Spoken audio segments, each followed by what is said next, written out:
sur la rue principale de Sainte-Monique que Cajou est né. On en parle avec la propriétaire, Emmanuelle Poisson. En fait, je fais des fromages, mais faits à base de noix de cajou. Donc, c'est sans produits laitiers, sans lactose, sans gluten.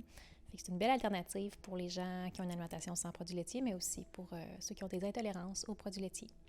D'où est venue cette idée-là de faire ce genre de produit? J'ai commencé à en faire pour moi-même parce que j'ai été végétarienne pendant plusieurs années. Puis là, je voulais couper les produits laitiers aussi.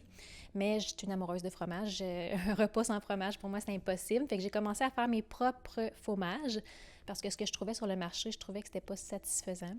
Fait que c'est de là qu'est parti. J'en faisais pour moi. Puis là, en faisant goûter à mon entourage, j'ai compris que c'était un besoin. Puis c'est comme ça que c'est parti. J'ai développé des recettes. Puis, j'ai eu la chance d'être accompagnée par l'incubateur Mycélium à Québec. Fait que ça m'a vraiment permis dans la dernière année là, de peaufiner mes recettes, de stabiliser le tout, de m'assurer là, qu'au niveau de l'assainissement, le procédé de fabrication et tout ça, là, d'avoir un produit, là, d'améliorer mes produits en fait. Ça fait combien de temps que tu commercialises tes produits? J'ai commencé là, à faire goûter dans les marchés en juin dernier, donc juin 2024, pour valider est-ce que les gens apprécient, comment je peux améliorer mes recettes et tout ça. Puis ça a été vraiment apprécié, j'ai vraiment eu des beaux retours. Donc là, je vise à commercialiser là, cet hiver. Fait que mon plus gros défi, en fait, là, c'est d'augmenter ma capacité de production, puis d'avoir un local de production, puis des équipements qui vont me le permettre.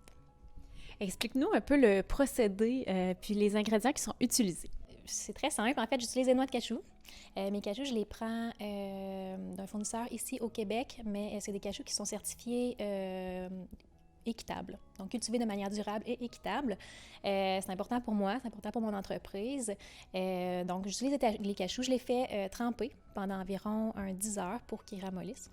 Ensuite, je les rince, ils sont ensuite pasteurisés et mélangés avec un peu d'eau, des cultures bactériennes, des ferments.